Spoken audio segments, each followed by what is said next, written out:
This is called debt ceiling. That's the ceiling.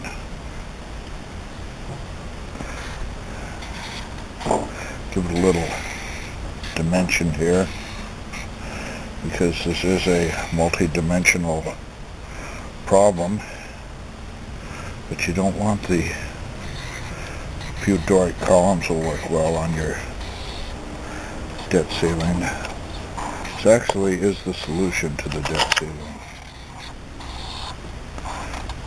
Right away I'm finding that shape helps me create the answer. Little loves and kisses on the top of the debt ceiling. Slings and arrows, of course, for the bottom feeders. These are the feathers that will feather the nest of the bottom feeders.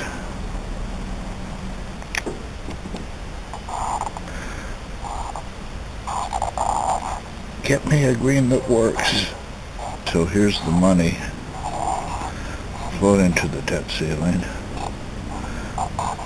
The money bags are open, releasing the amounts of money, and it's starting to hit the debt ceiling. Have I made my bad debt ceiling puns plain enough? Okay. If so, then we'll proceed on.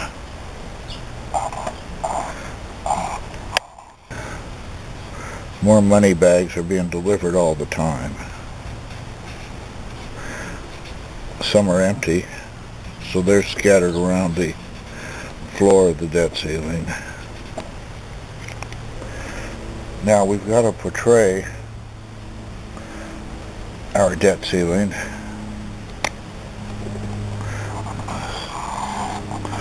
So we'll put Capitol Hill here and the White House over here. Now, for stars and stripes, we'll have, guess what? Stars and stripes. This is a representation, not the actual number of stars in the flag. I'll color that baby in a little bit to give it more of a red hue. Okay, now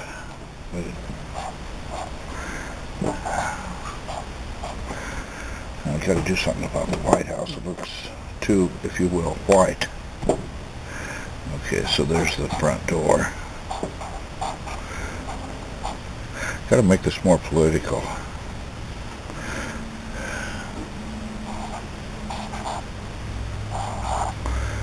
There's the donkey ears, like rabbit ears, but I just renewed my artistic license.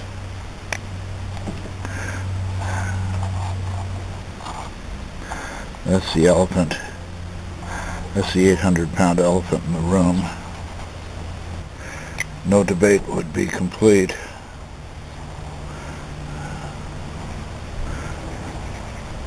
without a brewing cup of tea to offset the other faction in Congress that is actually making this all a bunch of fun and games.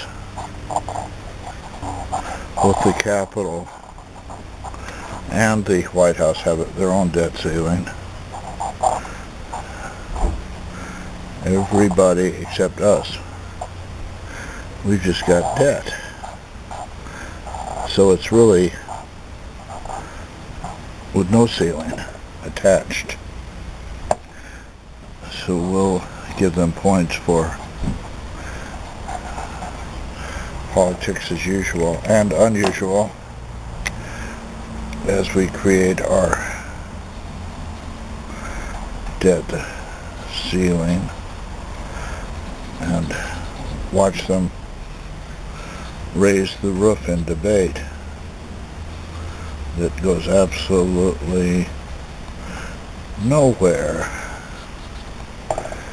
because posturing and political advantage is clearly what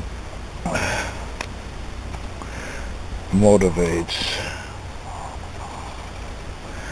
these people from humble Wall Street origins who have brought us here to enjoy their antics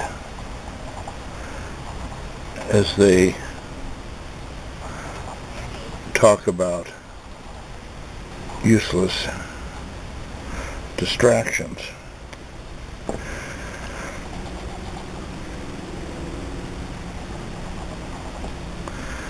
I think is touring right now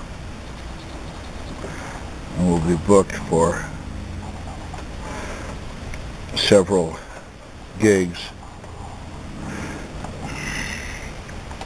once the football season starts, which the solution of which, even though I'm a big football fan, there's another part. I only got one green.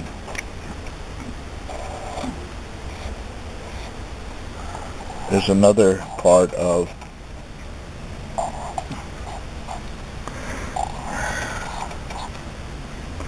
the pantheon, not to be confused with the Parthenon, of useless distractions. But that is water under the bridge because, yes, I hear you, because if the bridge collapses, then it doesn't matter how much water's under the bridge, and we can't even get a bridge loan to fix the crossing into oblivion. So onward we portray the debt ceiling. It doesn't look anything like the White House, trust me on that. And I've been there. You know, they used to give tours of this place to American citizens. I think that went away with the Civil War or some such little altercation. That, ladies and gentlemen, is my take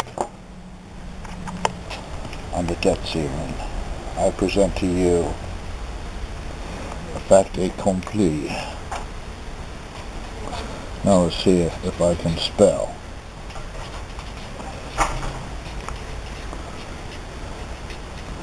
And write sideways at the same time. The debt ceiling. Okay. Oops, you caught me putting the C in the debt ceiling. And since it's north of the, it's like the North Sea. Now you gotta put a few bolts in your debt ceiling C. Now these bolts are sinking in the Dead Sea. There's always green on the horizon. Is it the green weenie? Don't worry, I won't be portraying the green weenie,